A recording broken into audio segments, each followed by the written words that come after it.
ಮಂಡ್ಯದಲ್ಲಿ ಕಾವೇರಿ ಪ್ರವಾಹವನ್ನು ನೋಡೋಕೆ ತಂಡೋಪತಂಡವಾಗಿ ಸಾರ್ವಜನಿಕರು ಬರ್ತಾ ಇದ್ದಾರೆ. ಅದರಲ್ಲೂ KRS ಈಗ ಧುಮ್ಮಿಕ್ಕಿ ಹರಿತಾ ಇದೆ.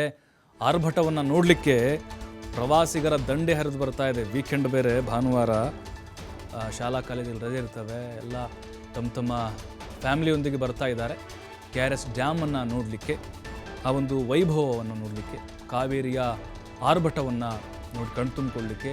50,000 ಕ್ಯೂಸೆಕ್ಕು ಹೆಚ್ಚು ಹೊರ ಹರಿವಿದೆ. ಡ್ಯಾಮ್ ಭರ್ತಿಯಾಗಿದೆ. ಪ್ರವಾಸಿಗರ ಸಂಖ್ಯೆ ಕೂಡ ಹೆಚ್ಚಳಾಗಿದೆ. ಹೊರಹರಿವಿನ ಜಲ ವೈಭವ ನೋಡಲು ಜನ ಆಗಮಿಸ್ತಾ ಇದ್ದಾರೆ. ಪತ್ನಿ, ಮಕ್ಕಳು, ಸ್ನೇಹಿತರಿಗೆ ಬಂದು ಕುಟುಂಬ ಸಮೇತವಾಗಿ ಬಂದು ಆ ದೃಶ್ಯ ವೈಭೋಗವನ್ನು ಕಣ್ತುಂಬಿಕೊಳ್ತಾ ಇದ್ದಾರೆ. ಆ ಹಾಲ್ನೊರೆಯಂತಹ ರಮಣೀಯ ದೃಶ್ಯವನ್ನು ನೋಡಿ ಬಹಳ ಖುಷಿ ಆಗ್ತಾ ಇದ್ದಾರೆ. ನೋಡಿ, ಇದು ಹೊರಹರಿವಿನ ಪ್ರಮಾಣ ಎಷ್ಟು ಜಾಸ್ತಿ ಇದೆ ಅಂತ. 50,000 ಕ್ಯೂಸೆಕ್ಸ್ ಹೊರಹರಿವು. ಇದನ್ನು ನೋಡಲಿಕ್ಕೆ ಜನ ಕುಟುಂಬ ಸಮೇತರಾಗಿ ಬರ್ತಾ ಇದ್ದಾರೆ. ಅಲ್ಲಿ ಬಿಡಿ, KRSನಲ್ಲಿ ಭಾರಿ ಭದ್ರತೆ ಇರುತ್ತೆ. ಅಲ್ಲಿ ಡ್ಯಾಮ್ ಹತ್ರ ಅಷ್ಟು ಸುಲಭವಾಗಿ ಯಾರನ್ನೂ ಬಿಡಲ್ಲ. ಈ ಕಡೆಯಿಂದ ನೋಡುವಂಥವ್ರಿಗೆ ಅವಕಾಶ ಇರುತ್ತೆ ಅದು. ಹಾಗಾಗಿನೇ ಅಲ್ಲಿ ಮಂಡ್ಯ, ಮೈಸೂರು, ಬೆಂಗಳೂರಿಂದ ಸಾಕಷ್ಟು ಜನ ಹೋಗ್ತಾರೆ, ಸಿಕ್ಕಾಪಟ್ಟೆ ಜನ ಹೋಗ್ತಾರೆ. ಆದರೆ ಈ ಒಂದು ದೃಶ್ಯ ವೈಭೋಗ ನಮಗೆ ಪ್ರತಿ ಬಾರಿ ನೋಡೋಕ್ಕೆ ಸಿಗೋದಿಲ್ಲ. 2 ವರ್ಷ ಆಯಿತು ನಮ್ಗೆ ಹಿಂಗೆ ನೋಡೋಕ್ಕೆ ಸಿಕ್ಕು. ಯಾಕೆಂದರೆ ಡ್ಯಾಮ್ ಭರ್ತಿ ಆಗಿರಲಿಲ್ಲ, ಸರಿಯಾದ ಪ್ರಮಾಣದಲ್ಲಿ ಮಳೆ ಆಗಿರಲಿಲ್ಲ. ಆದ್ರೀಗ ಕಾವೇರಿ ಜಲಾನಯನ ಪ್ರದೇಶದಲ್ಲಿ ಬಿಟ್ಟು ಬಿಡದೆ ಮಳೆ ಆಗ್ತಾ ಇದೆ. ನೋಡಿ, ಇಲ್ಲಿ ಗೇಟ್ ಓಪನ್ ಮಾಡಿದ್ರಿಂದಾಗಿ ಅಲ್ಲಿನ್ನೂ ಕೂಡ ಆ ಹಾಲ್ನೊರೆಯಂತಹ ರಮಣೀಯ ದೃಶ್ಯ ನೋಡೋಕ್ಕೆ ಕಣ್ಣಿಗೆ ಒಂದು ರೀತಿ ಹಬ್ಬ ತರ್ತಾ ಇದೆ. ಬಟ್ ಈಗ ಅಲ್ಲಿ ಸಿಬ್ಬಂದಿಗಳು ಕೂಡ ಭಾರಿ ವ್ಯವಸ್ಥೆಯನ್ನು ಮಾಡಿಕೊಂಡಿದ್ದಾರೆ. ಪ್ರವಾಸಿಗರು ದೂರದಿಂದಲೇ ನೋಡಿ ಖುಷಿ ಪಡ್ತಾ ಇದ್ದಾರೆ. ಕಾವೇರಿಯ ಆರ್ಭಟ ನೋಡಿ.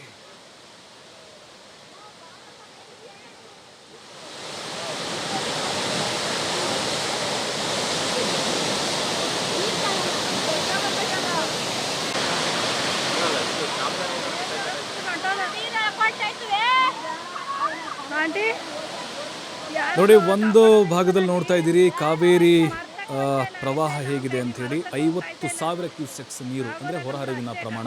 ಮತ್ತು ಗೇಟ್ಗಳನ್ನು ಓಪನ್ ಮಾಡಿದ್ದಾರೆ. ಭಾರಿ ಪ್ರಮಾಣದಲ್ಲಿ ನೀರು ಬಿಡ್ತಾ ಇದ್ದಾರೆ ಈಗ. ಅದರ ರಮಣೀಯ ದೃಶ್ಯ. ಇನ್ನೊಂದು ಭಾಗದಲ್ಲಿ ನೋಡ್ತಾ ಇದ್ದೀರಿ, ಮುತ್ತತ್ತಿ ಇದೆಯಲ್ವಾ, ಮಂಡ್ಯದ ಮುತ್ತತ್ತಿ ಫಾರೆಸ್ಟ್ ಅಂತ ನೀವು ಕೇಳಿರ್ತೀರಿ. ಅಲ್ಲಿ ಒಬ್ಬ ವ್ಯಕ್ತಿ ಕೊಚ್ಚಿಕೊಂಡು ಹೋಗ್ತಿರುವಂಥ ದೃಶ್ಯ. ಅವನು ನಿನ್ನೆ ಕೊಚ್ಕೊಂಡು ಹೋಗಿದ್ದಾನೆ. ಯಾರು, ಎಲ್ಲಿ ಅವನು, ಅವನ ವಿಳಾಸ, ಅವನ ಹೆಸರು ಏನೂ ಪತ್ತೆಯಾಗಿಲ್ಲ ಇನ್ನು. ಅಲ್ಲಿ ಮುತ್ತತ್ತಿಯಲ್ಲಿ ದಡದಲ್ಲಿದ್ದಂಥವ್ರು ಎಲ್ಲ ಒಂದು ರೀತಿ ಮಮ್ಮಲ ಮರುಗ್ತಾ ಇದ್ದರು, ಕೊಚ್ಕೊಂಡು ಹೋಗ್ತಾ ಇದ್ದು. ಅವ್ರಿಗೊಂಥರ ಭಯ, ಏನಾಗುತ್ತೋ ಅಂಥೇಳಿ. ಇದು ಮೊಬೈಲ್ನಲ್ಲಿ ಅಲ್ಲಿ ಸೆರೆ ಹಿಡಿದಿದ್ದಾರೆ. ಮೊಬೈಲ್ನಲ್ಲಿ ಇದು ಕಾಣಿಸ್ತಾ ಇದೆ. ಬಟ್ ಆ ವ್ಯಕ್ತಿಯ ಗುರುತು ಇನ್ನೂ ಕೂಡ ಪತ್ತೆಯಾಗಿಲ್ಲ. ಅವನು ಎಲ್ಲಿ ಹೋಗಿದ್ದಾನೆ, ಬದುಕಿದ್ದಾನ ಇಲ್ವಾ, ಮುಂದೆ ಎಲ್ಲಿ ಹೋಗಿ ಸ್ಟಾಪ್ ಆಗಿದೆ. ಬಟ್ ಅಗ್ನಿಶಾಮಕ ಸಿಬ್ಬಂದಿ, ಪೊಲೀಸರಿಗೆ ಇನ್ನೂ ಕೂಡ ಸರಿಯಾಗಿ ಮಾಹಿತಿ ಹೋಗಿದೆಯಲ್ಲೋ ಗೊತ್ತಿಲ್ಲ. ಯಾಕಂದರೆ ರಭಸವಾಗಿ ಕಾವೇರಿ ಹರಿತಾ ಇದೆ. ಭಾರಿ ಪ್ರಮಾಣದಲ್ಲಿ ನೀರನ್ನು ಈಗ KRS ಡ್ಯಾಮ್ನಿಂದ ಹರಿಬಿಟ್ಟಿದ್ದಾರೆ. ಸಹಜವಾಗಿ ನೀರಿನ ಹರಿವಿನ ವೇಗ ಜಾಸ್ತಿ ಇರುತ್ತೆ. ಅಲ್ಲಿ ಏನೆಲ್ಲ ಸಿಗುತ್ತೋ ನದಿಗೆ ಅದನ್ನೆಲ್ಲ ಆಪೋಷಣ ತೆಗೆದುಕೊಳ್ತಾ ಹೋಗಿರುತ್ತದೆ, ಹೋಗ್ತಾನೆ ಇರುತ್ತೆ ಹಂಗೆ. ನೋಡಿ, ಆತ ಮಧ್ಯಭಾಗದಲ್ಲಿ ಸಿಕ್ಕಾಕೊಂಡಿದ್ದಾನೆ. ಅಲ್ಲಿದ್ದಂಥವ್ರೆಲ್ಲರೂ ಕೂಡ ಅಸಹಾಯಕರಾದರು. ಸಹಾಯ ಮಾಡಲಿಕ್ಕೂ ಕೂಡ ಸಾಧ್ಯ ಆಗದಂಥ ಪರಿಸ್ಥಿತಿ ಇದು. ಬಟ್ ಈಗ ಆ ವ್ಯಕ್ತಿಯ ಗುರುತು ಇನ್ನೂ ಕೂಡ ಪತ್ತೆಯಾಗಿಲ್ಲ. ಮುತ್ತತ್ತಿಂದಲೇ ಏನಾದರೂ ಆತ ನೀರಿಗೆ ಬಿದ್ದಿದ್ನ ಅಥವಾ ಅಲ್ಲಿ ಮೇಲಿಂದ ಏನಾದರೂ ಬಂದಿದ್ದಂದರೆ, ಮೇಲಿಂದ ಅಂದರೆ ಅದರ ಮುಂಬರುವಂಥ ಕೆಲವೊಂದಿಷ್ಟು ಪ್ರದೇಶಗಳು, ಅಲ್ಲೇನಾದರೂ ಈಜಾಡಕ್ಕೆ ಬಂದಿದ್ದನ್ನ, ನೀರಿಗೆ ಇಳಿದಿದ್ದನ್ನ, ಅಥವಾ ಆಕಸ್ಮಿಕವಾಗಿ ಏನಾದರೂ ಕಾವೇರಿ ನದಿಗೆ ಬಿದ್ದಿದ್ದ, ಇದರ ಬಗ್ಗೆ ಇನ್ನೂ ಹೆಚ್ಚಿನ ಮಾಹಿತಿ ಸಿಗಬೇಕಾಗಿದೆ.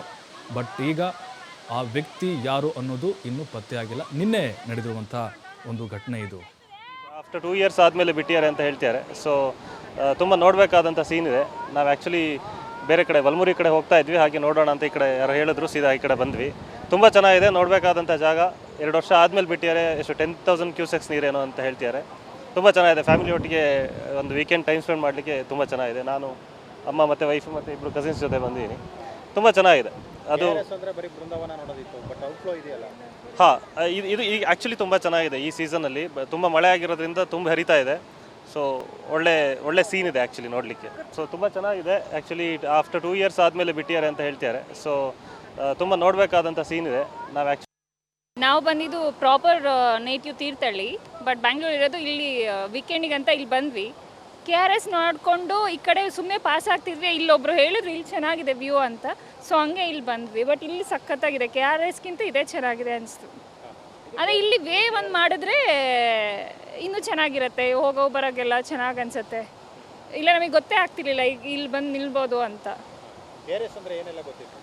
ನಾನು ಬಂದಿದ್ದು ಫಸ್ಟ್ ಟೈಮ್ ಇದು. KRS ನೋಡ್ಕೊಂಡು ಮೈಸೂರು ಹಾಂ ಅಷ್ಟೇ ಅಂತ ಅನ್ಕೊಂಡು ಆ ಮೇನ್ ರೋಡ್ ಅಲ್ಲೆಲ್ಲ ಫೆಸಿಲಿಟೀಸ್ ಚೆನ್ನಾಗಿದೆ, ಬಟ್ ಇಲ್ಲೂ ಒಂದು ವೇ ಮಾಡಿದ್ರೆ ತುಂಬ ಖುಷಿ ಆಗುತ್ತೆ ಈ ಸೌಂದರ್ಯ ನೋಡೋಕ್ಕೆ. ಇಷ್ಟು ವರ್ಷಕ್ಕಿಂತಲೂ ಈ ವರ್ಷ ಮಳೆ ಜಾಸ್ತಿ ಇದೆಯಲ್ಲ, ತುಂಬ ಚೆನ್ನಾಗಿದೆ ನೋಡಲಿಕ್ಕೆ. ನಾವು ಕೊಪ್ಪ, ಕೊಪ್ಪದವರು. ಖುಷಿ ಆಯಿತು. ಕೊಪ್ಪ ಚಿಕ್ಕಮಗಳೂರು. ಏನಂದ್ರೆ ಭಾಳ ಸೌಂದರ್ಯ ಖುಷಿ ಆಗುತ್ತೆ. ಇಷ್ಟು ಸೌಂದರ್ಯ ಕಣ್ಣು ತುಂಬ್ಕೊಳ್ಳೋಕೆ ಆಗ್ತಾಯಿಲ್ಲ, ಅಷ್ಟು ಖುಷಿ ಆಗುತ್ತೆ. ತುಂಬ ಖುಷಿ ಆಗುತ್ತೆ ಈ ಸೌಂದರ್ಯ ನೋಡೋಕ್ಕೆ. ಇಷ್ಟು ವರ್ಷಕ್ಕಿಂತಲೂ ಈ ವರ್ಷ ಮಳೆ ಜಾಸ್ತಿ ಇದೆಯಲ್ಲ.